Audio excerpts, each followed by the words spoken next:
जिसकी वफादारी।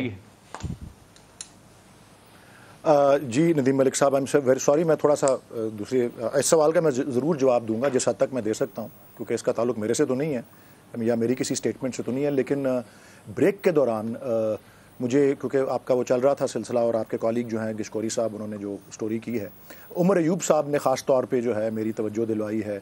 मैं बराह रास्त भी मैसेज करके और हमारे मीडिया के जो सेल है वहाँ से भी मुझे पैगाम आया कि वो ट्वीट कर चुके हैं इस पर। तो कम से कम एक वज़ीर का तो जवाब रिकॉर्ड पे आया हुआ है जो ट्वीट के ज़रिए, तो काइंडली जब आपको मौका मिले उनकी ट्वीट ज़रूर दिखा दीजिएगा। उन्होंने एक्सप्लेन किया है कि उनके न्यूज़ वाले सारी चीज़ें कवर कर रहे हैं, सारों की ट्वीट्स जो वजाहत दे रहे हैं वो न्यूज़ वाले कवर कर रहे हैं उसको। जी जी, वो कॉर्पोरेट रिस्ट्रक्चरिंग उनकी हुई है। और वो एक और बात उन्होंने जो बताई है, मैं वो भी अर्ज़ कर दूं कि ये डायरेक्टली आपके कॉलीग गिशकोरी साहब जो हैं, उन्होंने उमर अयूब साहब से रब्ता किया था 15 जनवरी 2021 को, और तहरीरी जवाब में पूरी तफसील से उमर अयूब साहब ने बताया है कि किस वजह से ये उनके एहसासों में ये तब्दीली आई है। लेकिन 12/5/2022 यानी आज, ये 1 साल और 5 महीने बाद वो कह रहे हैं कि उन्होंने उसको किया है।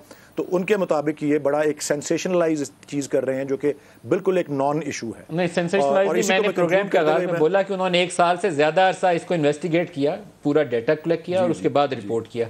ये उसको शाबाश देनी पड़ेगी कि इतना हौसला किया उसने कि पूरा साल लेके स्टोरी बैठा रहा, पूरों का डाटा लिया फिर उसने रिपोर्ट किया। मैंने जो सवाल आपसे पूछा था आपने उसका जवाब नहीं दिया कि बिलावल ने जो फ्लोर ऑफ हाउस वाली तकरीर करते हुए कहा कि एक वजीर ने,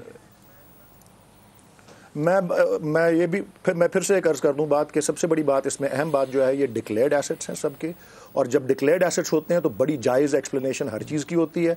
और इलेक्शन कमीशन ने यकीनन हर एक से रब्ता भी किया होगा, और मैं समझता हूं कि ऐसी कोई बात, हर एक का जायज़ जवाब और FBR से कोरोबोरेटेड जवाब जिसकी तस्दीक FBR से हो